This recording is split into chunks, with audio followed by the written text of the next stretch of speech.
Last lecture में हम लोगों ने करा था क्लासेस एंड ऑब्जेक्ट्स के बारे में थोड़ा सा बेसिक्स, एक बार उसको थोड़ा सा रिवाइज कर लेते हैं। क्लासेस हम लोग कैसे डिक्लेयर करते हैं? सबसे पहले हम लोग कीवर्ड लिखते हैं क्लास, ठीक है। उसके बाद जो भी आपको क्लास का नेम देना है, अगर मान लो मैंने क्लास का नेम दे दिया डाटा, उसके बाद कर्ली ब्रेसेस, इसके अंदर हम लोग लिखेंगे अपने data members and member function, जो कि आपके हम दो पार्ट्स में कैटेगराइज करते हैं, पब्लिक या फिर आपके प्राइवेट। मान लीजिए मैंने लिखा है इंटीजर ए और इसके ऊपर ना मैंने पब्लिक लिखा है और ना मैंने प्राइवेट लिखा है, इसका मतलब ये किस तरह का है आपका प्राइवेट। क्योंकि बाय डिफॉल्ट अगर आप कुछ भी नहीं लिख रहे हैं तो वो किस टाइप के होते हैं आपके प्राइवेट। और ये बहुत इंपॉर्टेंट क्वेश्चन है, ये एग्जाम में बहुत बार आता है कि बाय डिफॉल्ट जो आपके डाटा मेंबर है और मेंबर फंक्शन है वो क्लासेस के अंदर किस टाइप के होते हैं, वो होते हैं हमारे प्राइवेट। प्राइवेट मतलब वो आपके फंक्शंस के अंदर यूज हो सकते हैं, बट वो आपके outside the class main function के अंदर वो यूज नहीं हो सकते। Public integer B, void get data, void show।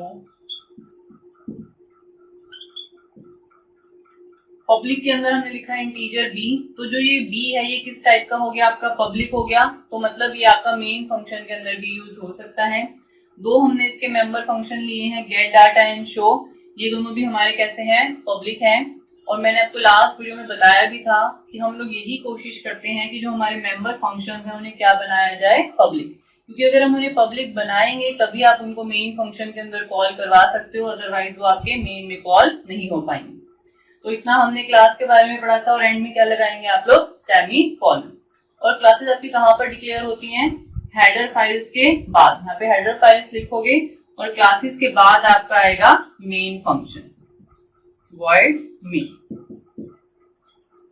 ये तो हो गया क्लास के बारे में। उसके बाद है ऑब्जेक्ट्स। ऑब्जेक्ट्स क्या होते हैं, objects are the variable of the class, या फिर हम बोलते हैं objects are the instances of the class. Objects हमारे दो जगह डिक्लेयर हो सकते हैं, या तो जब हम क्लास डिक्लेयर कर रहे हैं इस सेमीकोलन से पहले हम लोग उनको डिक्लेयर करेंगे। मान लो मेरे दो ऑब्जेक्ट हैं एक्स एंड वाई,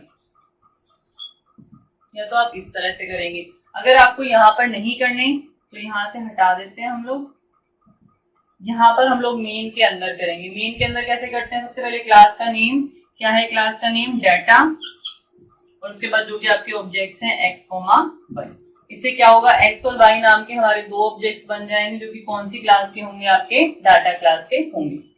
ये सारी चीजें थी जो कि हमने अपने लास्ट लेक्चर के अंदर पढ़ी थी। अब हम लोग इससे आगे करते हैं।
सबसे पहले हम लोग देखेंगे कि इन वाले जो ऑब्जेक्ट है इसकी हेल्प से हम लोग अपने डाटा मेंबर्स को और मेंबर फंक्शन को किस तरह से एक्सेस कर सकते हैं।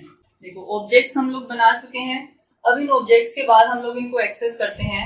इनको एक्सेस करने का सिंटैक्स होता है, पहले लिखोगे ऑब्जेक्ट का नाम और फिर डॉट ऑपरेटर लगाएंगे, उसके बाद मेंबर फंक्शन है तो मेंबर फंक्शन, और हमारा डाटा मेंबर है तो डाटा मेंबर। इस तरह से हम लोग इसको एक्सेस करेंगे। इसी वाले प्रोग्राम को आगे कंटिन्यू मान लो मैं करती हूँ। ऑब्जेक्ट का नाम है एक्स डॉट, अगर मुझे ए एक्सेस करना है तो मैं लिखूंगी एक्स डॉट ए, और मैं इसको यहाँ पे वैल्यू देती मान लो 5। ठीक है, इस तरह से हम लोग इसको एक्सेस करेंगे। बट इस वाले पॉइंट पे आपकी आ जाएगी एरर। एरर क्यों आएगी हमारी? क्योंकि जो ए है वो कैसा है आपका प्राइवेट। जो भी आपके प्राइवेट डाटा मेंबर्स होंगे उनको आप मेन के अंदर यूज नहीं कर सकते। तो इसमें पॉइंट में आपकी एरर आ जाएगी क्योंकि हमारा ए क्या है, प्राइवेट है। अब देखो बी किस तरह का है, पब्लिक है, तो बी को मैं यूज कर सकती हूँ x.b = 2। इससे क्या होगा, जो आपका x ऑब्जेक्ट है उसकी वेरिएबल b की वैल्यू क्या हो जाएगी, आपकी 2 हो जाएगी। अगर मुझे इनमें से कोई फंक्शन एक्सेस करना है x.getData, x.show, तो इस तरह से हम अपने डाटा मेंबर और मेंबर फंक्शन को ऑब्जेक्ट के साथ with the help of dot operator easily हम लोग यूज कर सकते हैं। लेकिन सिर्फ उन्हीं को जो किस पोर्शन में है, आपके पब्लिक है। जो प्राइवेट पोर्शन में है उनको हम लोग यहाँ पे यूज नहीं कर सकते। सीधा आपकी क्या आ जाएगी, एरर, क्योंकि ये प्राइवेट है और मेन फंक्शन के पास कोई प्रॉपर्टी नहीं है इनको एक्सेस करने की। तो जो भी हमारे प्राइवेट वाले होंगे इनको हम लोग सिंपली कहाँ यूज करेंगे, जो भी हमारी मेंबर फंक्शन है इनकी हम लोग डेफिनेशन के अंदर इनको यूज करेंगे। अब हमें देखनी है इनकी डेफिनेशन किस तरह से होगी। देखो ये तो हो गई कॉलिंग, x.getData, ये हो गई हमारी फंक्शन की कॉलिंग। दोनों फंक्शन को हम लोग यहाँ पे कॉल कर रहे हैं और जो हमने यहाँ पर लिखा था ये था हमारा फंक्शन का प्रोटोटाइप। हम लोग फंक्शंस के बारे में ऑलरेडी पढ़ चुके हैं। हर फंक्शन के अंदर 3 चीजें होती हैं, फंक्शन का प्रोटोटाइप, फंक्शन की कॉल एंड फंक्शन की डेफिनेशन। ये तो हो गया प्रोटोटाइप। पहले बताना कि हम लोग कौन सा फंक्शन यूज करेंगे, क्या उसका रिटर्न टाइप होगा, उसके अंदर आर्ग्यूमेंट्स होंगी या नहीं होंगी। उसके बाद ये हो गई फंक्शन की कॉल, जो कि हम लोग किसके अंदर करेंगे, मेन के अंदर। बिना ऑब्जेक्ट के आप लोग फंक्शन को कॉल नहीं कर सकते। आप लोग को किसका यूज करना पड़ेगा, ऑब्जेक्ट का आप लोग को यूज करना पड़ेगा। अब रह गया हमारा फंक्शन की डेफिनेशन कि वो फंक्शन हमारा काम क्या करेगा। तो फंक्शन को डिफाइन करने के लिए हमारे पास 2 जगह होती है। अब हम लोग वो देखते हैं पहले।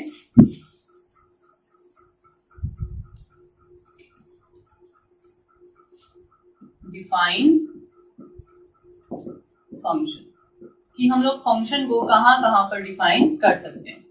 फंक्शन को हम 2 जगह पर डिफाइन कर सकते हैं।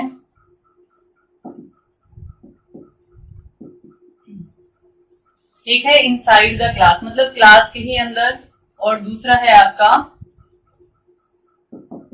Outside the class. अब पहले इनसाइड द क्लास देखते हैं किस तरह से होगा।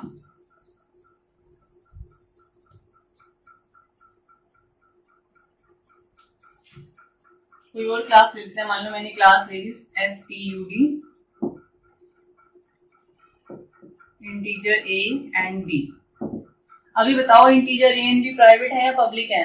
प्राइवेट, क्योंकि मैंने इसके ऊपर कुछ भी नहीं लिखा है। पब्लिक में मैं यहाँ पे 2 फंक्शन ले रही हूं, एक तो है void getData, इसके अंदर मैं 2 पैरामीटर पास करवाऊंगी, इंटीजर इंटीजर। इस वाले फंक्शन को तो मैं करूंगी आउटसाइड द क्लास की हेल्प से, और मैं एक और ले रही हूँ शो, उसको मैं करूंगी इनसाइड द क्लास, ताकि आपको दोनों कंसेप्ट क्लियर हो जाएं। void show, देखो जो आउटसाइड द क्लास है उसका आप सिर्फ यहाँ पर प्रोटोटाइप लिखोगे, उसको हम क्लास के बाहर डिफाइन करेंगे। लेकिन जो हमारा इनसाइड द क्लास है उसके लिए अलग से प्रोटोटाइप लिखने की जरूरत नहीं है, सीधा यहीं पर हम क्या करेंगे, उसको डिफाइन करेंगे। देखो void show, जो भी हमें इसमें काम करवाना है वो हम लोग यहीं पर करेंगे।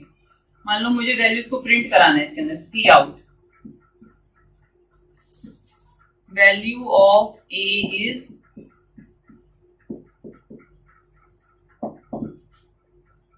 सी out, value of B is, और उसके बाद आपका क्लास 1 और क्लास का सेमीकोलन। तो ये हो गया आपका इनसाइड द क्लास की फंक्शन को अगर हमें क्लास के अंदर ही डिफाइन करवाना है तो हम लोग कैसे करवाएंगे। बिल्कुल सिंपल है, प्रोटोटाइप आपको नहीं लिखना, सीधा आप लोग क्या करोगे, जो भी काम करवाना है ब्रेसेस लगाकर यहीं पर लिख दोगे। लेकिन इनसाइड द क्लास में हम लोग जनरली वही फंक्शन लिखेंगे जिनका साइज छोटा होगा, मतलब जिनके अंदर ज्यादा वैल्यूज हमें प्रिंट नहीं करवानी। अदरवाइज हम लोग क्या करेंगे, उसको आउटसाइड द क्लास ही हम लोग करेंगे। अब देखते हैं आउटसाइड द क्लास हम लोग किस तरह से करते हैं। इसको मैं रब कर रही हूं अभी।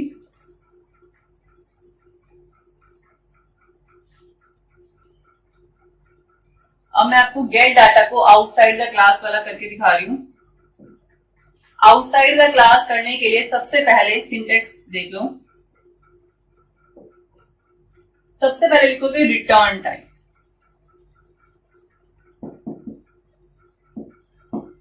ठीक है। उसके बाद लिखोगे क्लास का नेम, उसके बाद लगाओगे स्कोप रिजोल्यूशन ऑपरेटर। देखो इसको बोलते हैं हम लोग scope resolution operator. Scope resolution operator, 2 बार कॉलम, ठीक है। उसके बाद हम लोग लिखेंगे अपने फंक्शन का नाम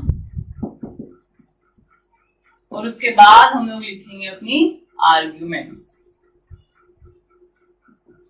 और जो भी हमें काम कराना है वो हम लोग यहाँ पे लिखेंगे। अब इस वाले फंक्शन को करके देखते हैं। सबसे पहले रिटर्न टाइप, क्या रिटर्न टाइप है? वॉइड। उसके बाद क्लास का नेम, क्या है क्लास का नेम? स्टड। उसके बाद स्कोप रिजोल्यूशन ऑपरेटर। उसके बाद फंक्शन का नेम जो कि है गेट डाटा। उसके बाद आर्ग्यूमेंट्स, कितने लिए मैंने इसमें? 2।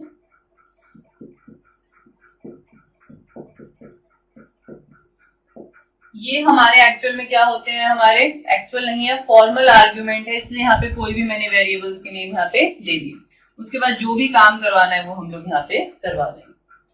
तो इनसाइड द क्लास में सिंपली आपको करना है प्रोटोटाइप, उसमें हमें नहीं लिखना। आउटसाइड द क्लास में प्रोटोटाइप आप लोग क्लास के अंदर लिखेंगे और क्लास के बाहर इस वाले सिंटैक्स से पहले रिटर्न टाइप, फिर क्लास का नेम, फिर स्कोप रिजोल्यूशन ऑपरेटर, फिर फंक्शन का नेम और उसके बाद उसके आर्ग्यूमेंट्स हम लोग लिखेंगे। ये आपका हो जाता है आउटसाइड द क्लास। अब एक पूरा प्रोग्राम करेंगे हम लोग जिसमें हमें सारे कंसेप्ट्स को यूज करेंगे और आपका एक प्रोग्राम तो इसके ऊपर आता ही है एग्जाम में। बिल्कुल सिंपल सा प्रोग्राम आएगा आपका, ज्यादा मुश्किल प्रोग्राम हमारा नहीं आता है। प्रोग्राम हम लोग स्टार्ट कर रहे हैं। सबसे पहले अपनी header file #include iostream.h, second header file #include ponyo.h। उसके बाद हम लोग अपनी क्लास डिक्लेयर करेंगे। क्लास मैंने ले लिया उसका नाम स्टड। उसके बाद जो भी हमें डाटा मेंबर और मेंबर फंक्शन चाहिए, integer a and b। Public में हम 2 मेंबर फंक्शन लेंगे, void एंटर।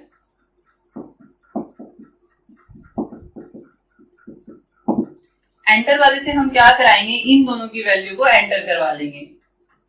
एक हम ले रहे हैं void डिस्प्ले, डिस्प्ले से हम लोग क्या कराएंगे? इन दोनों की वैल्यू को प्रिंट करवा लेंगे। और इस डिस्प्ले वाले को मैं इनसाइड द क्लास ही अपना डिफाइन कर रही हूं, cout a की वैल्यू। हैंडल से क्या होता है? नेक्स्ट लाइन, जो आपका आउटपुट है वो अगला नेक्स्ट लाइन में जाएगा। cout b।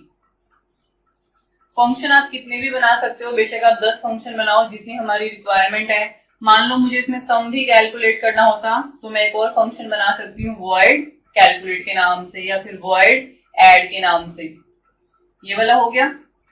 अब हम लोग यहाँ पे क्या कर देंगे? क्लास को बंद। अब हमारा क्या रह गया? एंटर वाला फंक्शन जिसको हम आउटसाइड द क्लास करेंगे। सबसे पहले रिटर्न टाइप जो कि है मेरा void, उसके बाद क्लास का नाम, स्कोप रिजोल्यूशन ऑपरेटर, उसके बाद फंक्शन का नाम, एंटर। उसके बाद जो आपके आर्ग्यूमेंट्स हैं, इंटीजर x, इंटीजर y। इसका काम है एंटर करवाना। एक्चुअली अब मैं क्या करूंगी, जो ये 2 वैल्यूज हैं ये हम पास करेंगे मेन फंक्शन से। x की जो वैल्यू है वो किसके अंदर जानी है? a के अंदर, x की वैल्यू किस में जाएगी, a में, और y की वैल्यू किस में जाएगी, b में। ये हमारे हो गए दोनों फंक्शन। अब हम आते हैं अपने मेन फंक्शन पे, वॉइड मेन। इसके ऑब्जेक्ट्स बना लेते हैं क्लास के। एक ही मैं ऑब्जेक्ट बना रही हूं, O1। ऑब्जेक्ट का नाम आप कुछ भी लिख सकते हैं जो आपको चाहिए। अब इस O1 डॉट सबसे पहले हम कौन सा फंक्शन कॉल करेंगे, एंटर।